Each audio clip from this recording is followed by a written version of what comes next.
If you've tried to fix your early release, your casting, your inconsistent impact, and you've tried everything, odds are you're looking in the wrong spot. Today, Rob and I are going to show you where to look, the right things to do to fix your downswing, fix your impact, and ultimately hit the ball much, much more solid.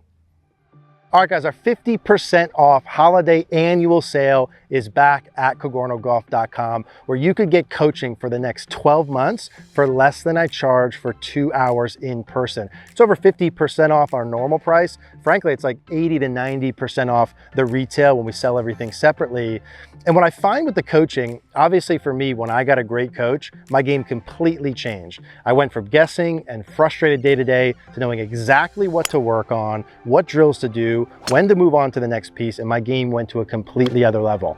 And you know what I found for myself and many of our students is that typically you're only one move away from being able to play the golf of your dreams. It's not like we have to change 7 or 10 things. Usually it's one big thing that you just haven't been able to solve that's holding you back that we could unlock, and usually that happens pretty quickly. You don't need to do hours and hours grinding on the range. I'm talking a couple minutes at home, right? A couple days a week. We've done this with over 10,000 students today. This is stuff that works for them, worked for me. It's gonna work for you as well. Obviously with the coaching, you get access to all the goodies, over $2,000 worth of bonuses, all the live seminars, all the master classes, the complete member library, 24/7 access to a coach, everything you need to cut your handicap in half or better this next calendar year. But you have to act between now and January 1st to get that 50% off. CogornoGolf.com. Please head over there and take advantage. I look forward to seeing you there.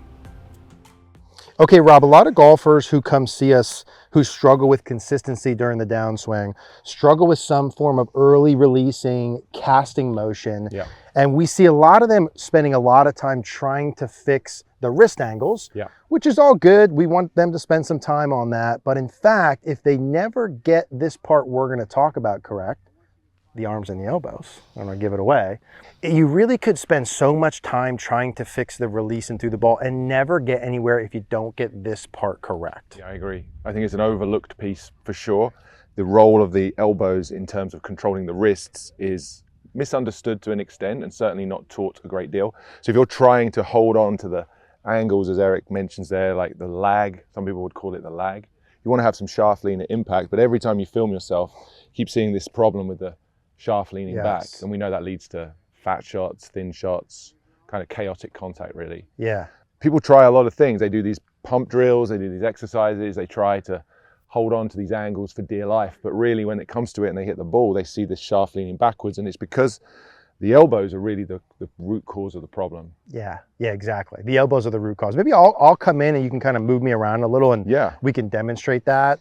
And if this is something that you've struggled with, you can probably relate to this, where you've tried to like really flatten out your lead wrist through the shot, or you tried to keep your trail wrist bent back a lot. And that's all good stuff, right? The point is, if you don't get the elbows correct, you could be doing that forever and never really make good progress. You got to get this 100%. Part correct. You'll never be able to do it. It's impossible. Hold on to the club, Eric. Take a little half backswing for me and just stop. So we got some wrist hinge here that you might want to try and hold on to in the downswing. People would say they're trying to maintain some lag or some shaft lean. But if I get in here with Eric and I grab his elbows, which are about the same distance apart they were at setup, and that's a good checkpoint. You've kind of kept your elbows pretty close together. If I just pull them apart and he starts to flex his elbows, you see immediately what that does to the wrist angles. They automatically start to uncock because of the way we're built. And just real quick, like I didn't make that move. Like try that at home when you do that. I didn't make that move. That literally went like that automatically. Let's do that one more time. You can't hold on to this angle if I pull your elbows apart. Yeah. We start to, it doesn't just widen the arc from the point of view of the casting, it also from this down the line perspective starts to steepen the shaft as well. Yeah. So there's all the problems that high handicap golfers and inconsistent golfers struggle with. So the trick here is that the trail elbow stays tucked in or close, and ultimately I really like to think about the elbows feeling like they stay much, much closer together. And in that way you can now try and hold on to those wrist angles as you come down, and you're able to do so. You can train yourself by keeping these elbows close. You're able to hold on to the wrist angles for a little bit longer, which is ultimately what you want at impact. And if we were like, hey, we would train some golfers to keep that right wrist bent back longer. We both like the precision trainer, right? Like something like that.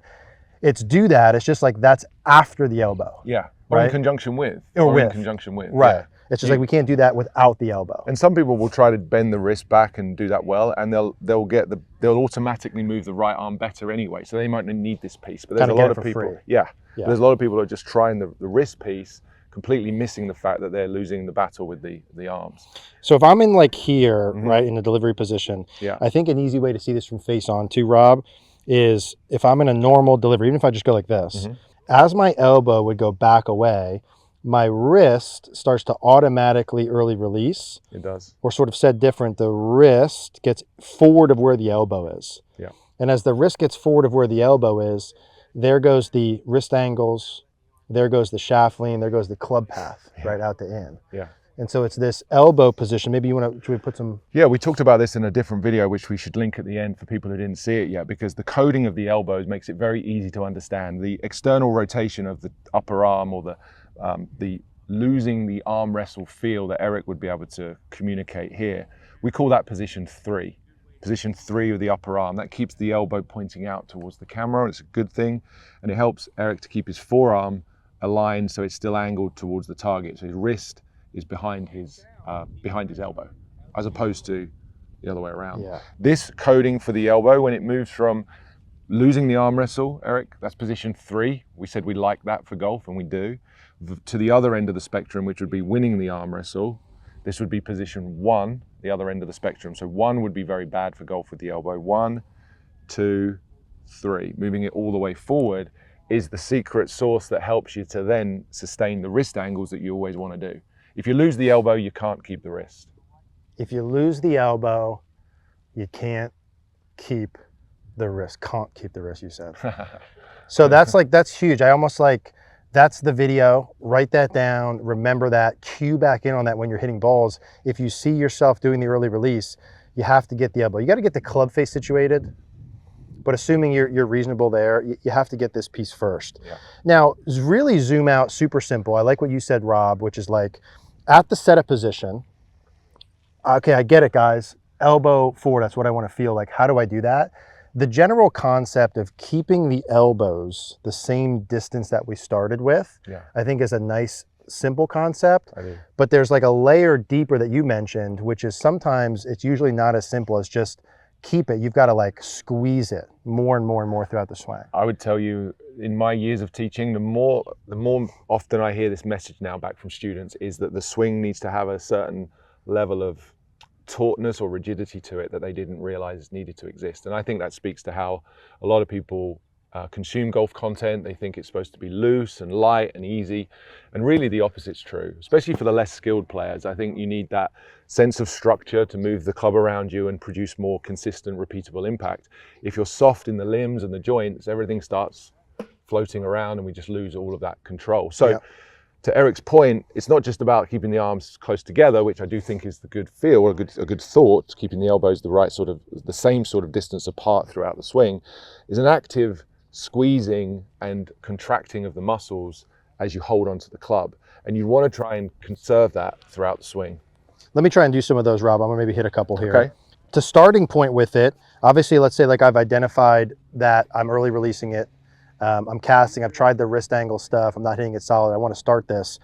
I've got an 8-iron here, and I'm assuming in the beginning I want to start correct, which we can go through a little bit, and then feel the squeezing starting short and then building up from that. I would. To start like that. One of the favorite training aids for that would just be to have a small object between your arms. You've probably seen those little inflatable balls you could hold. Yeah. You can basically put anything between your arms there. I saw a guy yesterday who said he uses those car wash sponges, you know, those little bone-shaped sponges, right? Whatever works. Whatever works. A soft object between your arms, and try to hold on to it, because that will conserve the radius of the elbows that we're looking for. So let me hit a couple. I'm going to hit a couple half ones here as we go. So I've got the 8-iron. Yeah.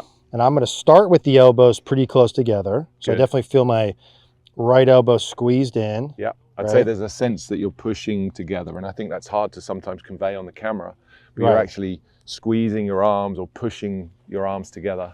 And one of the nice things about having an object in there is, if you haven't done that before, it's for some of you mobility, like you might just start short with that and build up, but you have to feel, for me at least, like I'm squeezing the whole time. There ain't no set it and forget it. Yeah. It's a constant motion. So let me start with the little half one here. I've got the 8-iron, got the elbow squeezed, it's set up. I'm going to feel like I not just maintain it, but I'm actually feel like I'm squeezing them together back to here, specifically my right elbow in towards my left, Correct. more of it in transition, more of it through the ball, and more in the follow through. Yeah. So let's do a little punch shot to start with. Squeezing the elbows together.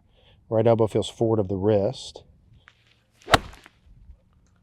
That was a nice half shot, Eric. Yeah, it was very solid for me, solid contact, medium flight. Nice. And first things first, I think for if you're watching and your swing falls apart and the wrist angle's early release, and we've got a priority board of what are we trying to get out of this? It's like contact. Hit the ball reasonably solid to be able to go play and enjoy it first things first before anything else. Do the next one even smaller than that, because I think you're a pretty skilled ball striker. It's a skill that you're quite pretty good at. So you end up, the club can travel a little further quite easily for you. Go P2 to P8 maybe, just shoulder height. Good. And at the end here, just hold that, Eric. It's perfect. It's a beautiful shot. Thanks. You'd want to be able to see, you'd still have the arms in view. If you keep the follow through short, you'd still be able to visually see your own arms, and you'd be able to check that your elbows are still nice and close together. Yeah. Because so many people by that point would have lost the arms and the elbows, that would have flexed. Big time. And they don't recognize it. So it's all important to stop and just use that as a checkpoint. If you're able to stop and hold and see that your elbows are still the same distance apart, you've done a pretty good job. And then you could begin to add more speed as you get more competent at that skill. Yeah, add more speed, add more swing length. So that was a nice one. I like that one. Thank you. I like that for people to start there at least, because so many times when trying to make a change, the mistake is that people do it too quickly. They swing too quickly. For sure. And they don't really change anything. And so let me try this full swing, full speed on like attempt 3. Like maybe not yet. So that was a good one. Same thing here as I'm squeezing. And so from a feel perspective, if someone were kind of posing as they were feeling this, I'm feeling, guys, the elbows squeeze together here. I keep squeezing them together. I feel like I keep squeezing them together.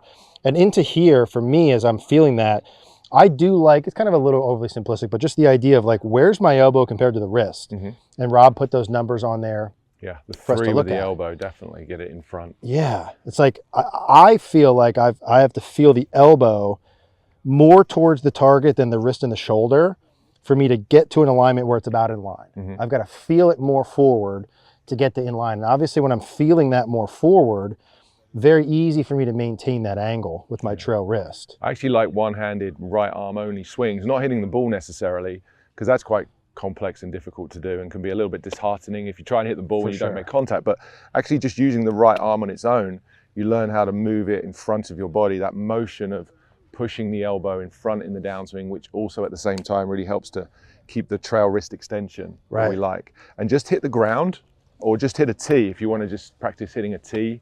But just striking the ground one-handed can be a really nice way to feel that right arm motion moving in front of your body. And for most of you, to get an impact position, if we pull up a good golfer, right, get to an impact position where the hands are inside the left leg, you've got a little shaft lean. Obviously the trail wrist will be a little bent back at impact, the left wrist is flattish. Most of us who are early releasing, we have to feel like when we come through, that trail wrist alignment really never goes. 100%. In a real swing, of course, we measure it and look at it, there will be some losing of that, but the feel to get the contact as that elbow squeezes forward is like the trail wrist never goes. I don't think you can overstate that point. You know, the idea that you're supposed to release this club is somewhat laughable in a way, because it's releasing like crazy. Right. You really need to hang on to it. If you're in the 99% of golfers who aren't playing this game for a living, you need to hold on to that thing for dear life. Exactly. So that's a good point. Hold the wrist angle, squeeze the elbows. And as I say, that level of rigidity in the swing that a lot of people don't fully appreciate needs to exist. I think people feel the swing should be more soft and rhythmical and more, I guess, loose. Yeah, and I think I want to hit one more and ask you one more thing, Rob. I think something that comes up a lot in the lessons is like, well, how do I do that? Or how does it happen automatically? Or, you know, what do I do? Yeah. And I think the simple thing is like, if you're already not doing it without any conscious thought, you have to put it in. You have to force it in. You have to make it happen. It's going to feel like you're doing it. It's not just going to go in there by itself. Like the elbow is not just going to all of a sudden, and the wrist angles, you got to force those pieces in. I do think one thing, Rob, to put on here to help, if you're working through this and you're practicing, you're feeling the elbows squeeze together. I'm feeling like the right elbow squeezing closer to the left, almost like my forearms are getting even closer. I like that. Yeah, it's a feel, right? Yeah. Especially if you go this way. I'm feeling the trail wrist thing bent back. Yeah. But we talked about in the last video, a big thing that could hold you back from doing this is if the club face is too open relative to the shaft, Correct. let's say. Yeah. So we talked last time is as you feel this elbow go through, in case you haven't seen that, we'll link that at the end.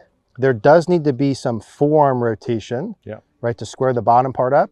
And you likely want to make sure that your club face is square enough, right, or close to the shaft earlier in the swing. Because if someone watches this, Rob, and they come in and they're over here, they're always going to get this. Always. The face is going to dictate that movement above and beyond everything else. Yeah. Like a prerequisite. They totally have to get that. Yeah, because you ultimately face angle at impact is going to dictate a lot of the movements in any golfer's swing. You're trying to get the club back to impact with a club face alignment that's functional enough to hit the ball towards your target. So if it's wildly open or wildly closed, your swing's going to change in order to affect the club face to make it more functional. So definitely, if the face is open, you're always going to also have this casting move as well. And we covered that nicely, I think, in the first one, in the other video.